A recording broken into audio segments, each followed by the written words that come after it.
Thanks for tuning into Reimagine Enterprise Sales Systems. I am Protik Mukhopadhyay, entrepreneur and author, and today's episode of our podcast we have Dinesh Rao. Dinesh has over 15 years of experience in enabling growth and profitability for fast-paced companies in areas of sales, marketing, and customer success operations. He has held finance leadership roles at HP, NetApp, and Quantum Corp. And currently he's at Palo Alto Networks. Thanks for joining us, Dinesh. You're welcome. I've known you for some time. Really appreciate on a Friday evening giving your 30 minutes. So I want to start talking about your journey in the enterprise world. Can you share a little bit about your journey? Of course. So my journey actually started back home in India. All right. Got my accounting degree from Mumbai. That's where I'm from. And then I was doing my chartered accountancy. I completed the intermediate and then got a master's and then applied for a master's program here in the US and came to the US to get my degree in finance. So from an educational perspective, it's accounting and finance. Then I first started working at a commercial lending company, right? Doing asset-based loans.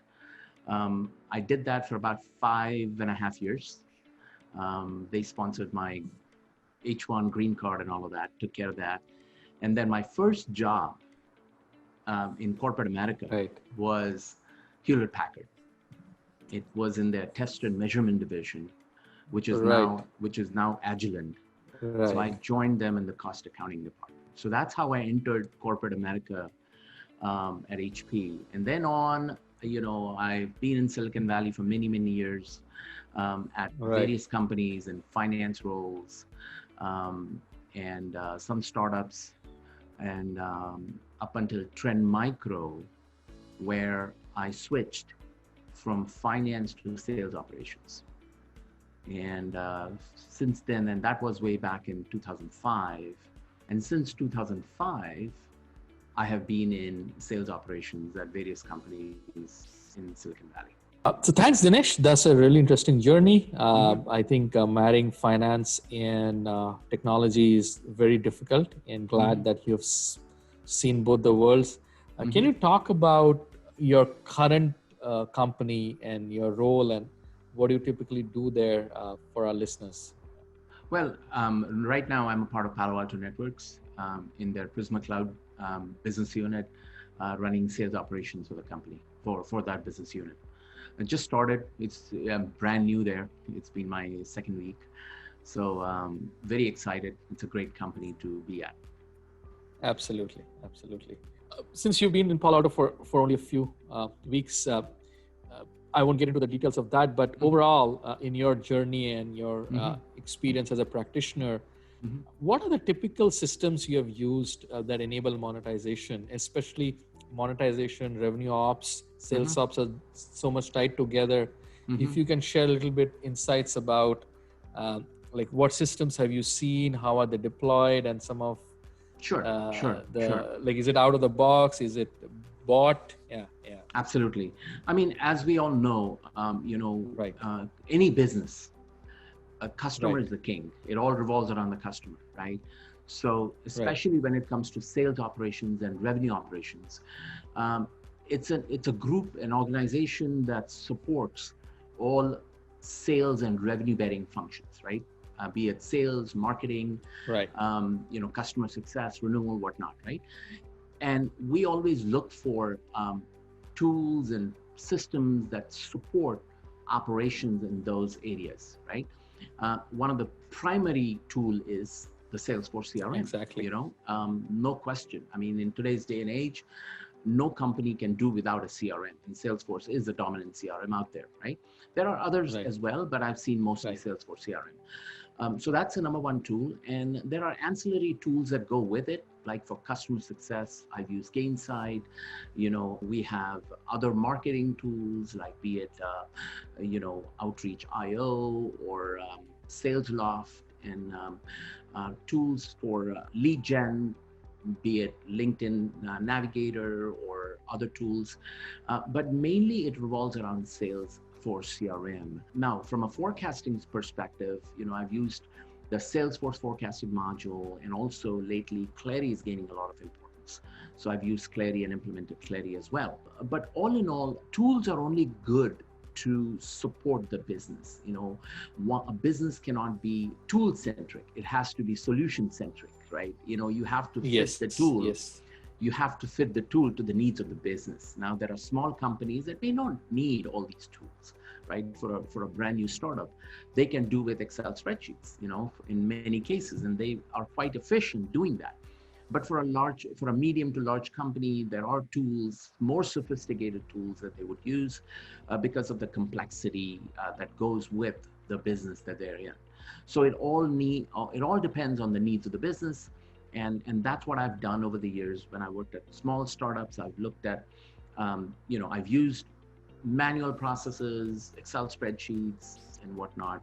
But as we scale, we get bigger, we implemented tools like Clary and even from a commission standpoint, for instance, right? Because you got to pay your reps. Yes. You use tools like either it's Calidus or Exactly or whatnot. I've used Centtive, which was later bought by Exactly. So there's many tools that come into play to support operations. And these are some of the ones that I've used. Exactly. That's really interesting. Now, I have a more of a strategic question for you. Now, I think RevOps, Sales Ops, these are really critical functions, but they are always not aligned, or they don't get the visibility like the sales or the marketing function. So like, what's your framework to get RevOps or Sales Ops to create value? Like, based on your experience, like, how do you champion your group, let's say with your CEO and CFO? If you can share some nuances, I'm sure a lot of people early in their career can get some feedback on that. Absolutely. So in any function, be it sales ops or engineering or product management, anything, every group, every individual, every department needs to contribute value to the organization, right? It's all value driven. And where does sales ops or revenue ops bring value to the organization? In my perspective, sales and revenue ops is one of the core groups within any company, because it is a group that sits right smack in the middle of the company, super cross-functional, because you're supporting frontline sales teams, sales leadership on one hand, and then in an effort to operationalize and make a repeatable rhythm in operations, you lean on internal groups as well, be it product management, engineering, customer success, marketing, whatnot. So you are in a very enviable position, so to say, to see both sides of the story, right? Of the revenue generation engine. You see the front end activities that goes on out in the field, and the challenges they face, and you try to mitigate those challenges that are faced in the front lines with resources from within the company, cross-functional resources, and even management to a certain degree, right? So you contribute you bring values and insights to these cross-functional groups, to the executive leadership of the company, to make insightful decisions for the company, to strategize, to move the needle so that companies can grow and be profitable, right? So sales ops is one such function that sits in the center of an organization. It's needs to, and it does draw from various groups within the company to benefit top line revenue growth for a company. And that's the value. That's really the insights and the value that this group, the sales revenue operations, brings to the table for any company. That's really insightful. Maybe let's take a double click on that. Now, obviously, sales ops and rev ops are very much KPI driven, and there's a lot of reporting. So, and given your background, you've seen so many different businesses, large companies like HP to startups to even now, I would say a pretty successful public company like Palo Alto Network. So what are some of the typical KPIs that you would leverage to showcase the value? And also, if you can share some KPIs that are not so obvious. Mhm. Yeah. Yeah. So I'll tell you, KPIs are, again, needs of the business, right? It, Yes. it Yes. needs to drive value to the business. It needs to provide insights to the business. So it starts right from the top of the funnel. Yeah. That's Yeah. where it all starts, right? Right. Right. Your marketing campaigns, whatever you guys do. So whenever you start at that, the lead gen function, right? So you talk about KPIs like how many marketing qualified leads are we generating on a weekly, monthly basis, and how do you generate those? You have your sales development teams making calls and getting on meetings with prospects. You track that because you want to be efficient at the top of the funnel to generate those qualified leads and then move those leads through conversion metrics. You check on conversion metrics. How quickly are those leads moving through the funnel from the MQL to SQL to SAL stages? How quickly are they moving? Because The we all velocity. know the velocity. We know that if they don't move quickly, the Right. longer they sit, the more stale they get, right? Yeah. So you want to ensure there's a faster velocity, the quick movement through the funnel to result in opportunity creation, pipeline creation. Because from a sales perspective, pipeline is extremely important, the generation of opportunities. So you actually, in a way, work backwards, right? Every company has a plan, right? In order to attain or beat that plan, how much pipeline do you really need? Absolutely. In order to attain that pipeline, how many leads do you really need? Yes. So you backtrack and plan accordingly. And once you generate pipeline, so one of the other key metrics I've always used is opportunity creation. How much opportunity is being created by each reps on a weekly basis, monthly basis.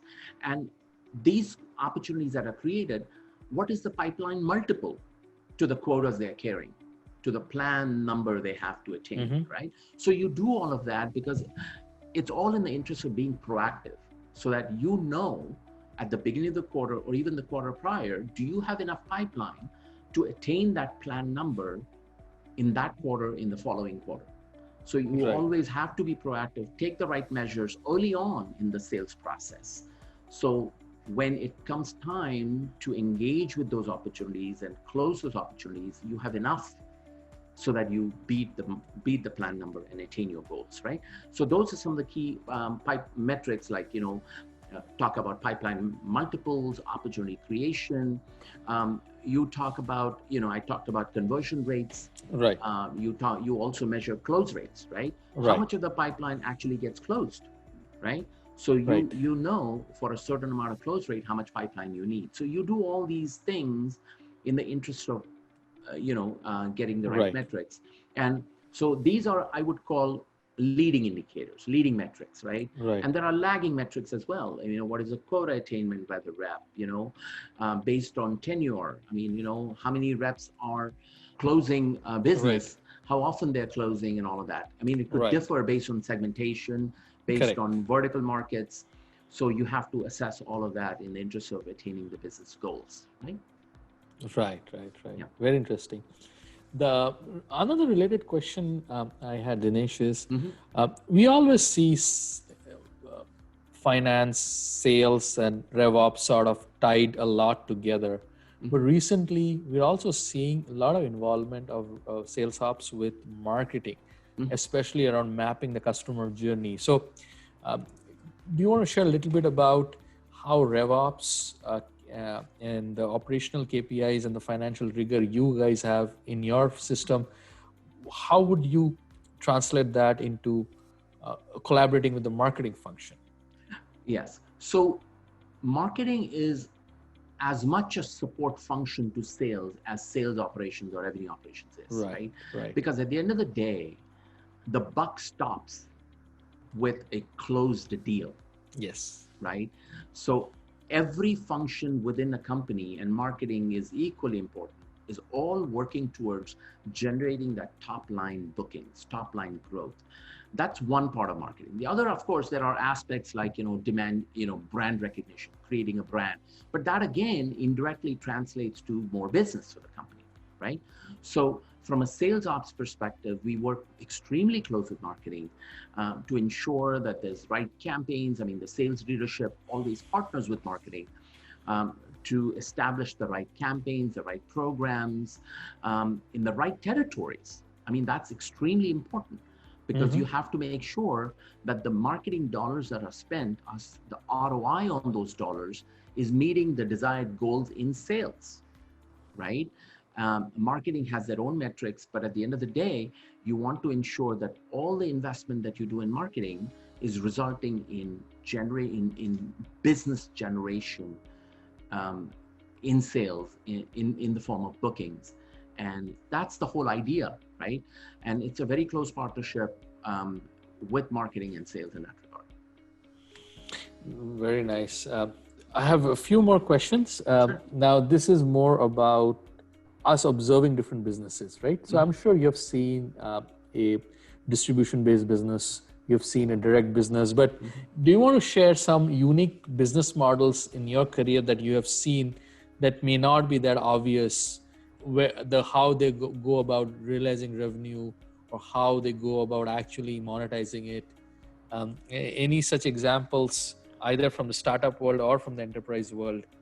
Yeah, I mean, it reminds me, one of the companies I worked in the distant past was a B2B marketplace company. Okay. Right. So there, I mean, unfortunately, we had to change the business model multiple times because it was a brand new way of thinking on how to, have companies come to a common place and buy and sell services in the marketplace. So there, the business model was quite different than just a license model or selling model, right?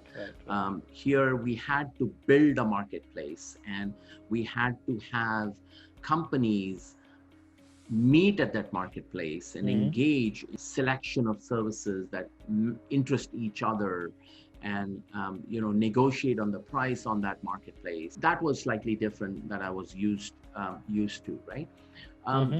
And same goes, I mean, I could say way back when I first started at HP was a hardware manufacturing, situation. There, the business model was different. You try to manufacture machines, in a way that they're cost effective, and you generate demand out there. You stay up ahead of the technology. And all of that has now lately, a lot of the business you see in high tech is, especially in the computer software industry, SaaS-based, right? Yes. So that's a different model altogether. So I've seen a few of those over the years, but lately I've been more exposed to the computer software SaaS business, where software as a service model is what's more dominant these days in the computer industry. Thank you, Dinesh. Yeah. We're almost at the end of our conversation about mentorship and encouraging people. So for folks who are starting in their career in sales ops or revenue ops, do you want to share like what helped you? It could be books, it could be guidance from others. Like how should they go about planning their career as they want to climb up the corporate ladder? Yeah. Absolutely. So, the traditional way of growing a career is no longer the case anymore. Right. I mean, the basic fundamentals is all the same. You go to a great school and grab your education, the learning, but that only teaches you where to look, right? Yes. But when you are in the corporate world, when you are in the trenches at a business, you learn all the time. What has happened in recent times is it's all about networking. It's all about social interaction. It's all about knowing people. It's all about learning from other people, right? Yes. So my suggestion to the newer generation is get out there, meet with people, learn from other people, build your network, right? Attend meetings and conferences and social gatherings. There's so much out there that you can learn from people's experiences. And that is the way to go. And anymore, if you want to find a career at a great company, you really need to know the people who work at that company, right? Yes. And in order to have a conversation with them to land a position at the company. So it's all about a very people-centric society anymore, Mm-hmm. right? Despite the fact that we are so buried in our laptops and smartphone devices, and we are so sucked into that, the whole notion about people is even more relevant in today's day and age, because that's what will help you accelerate your career. That's what will help you accelerate your learning. It's all about people. It's all about getting to know people and learning from people. Thank you, Dinesh. Now, this has been really helpful. I really love your journey and how you came to the country Thank you. as a student, and you build a career in high tech. You also have given us lots of feedbacks. So really appreciate that. You're So welcome. with that, I want to end this Thank you. conversation, and hopefully we'll be in touch. Thank you. Thank you very much. Take care. So, with that, I would like to wrap up this podcast. Thank you all for tuning into Reimagine Enterprise Sales Systems. To listen to more exciting podcasts, please visit my website protikm.com or protikm.com, where you can subscribe to the show in iTunes, Spotify, Google Podcast, and other channels that you follow so that you'll never miss your show.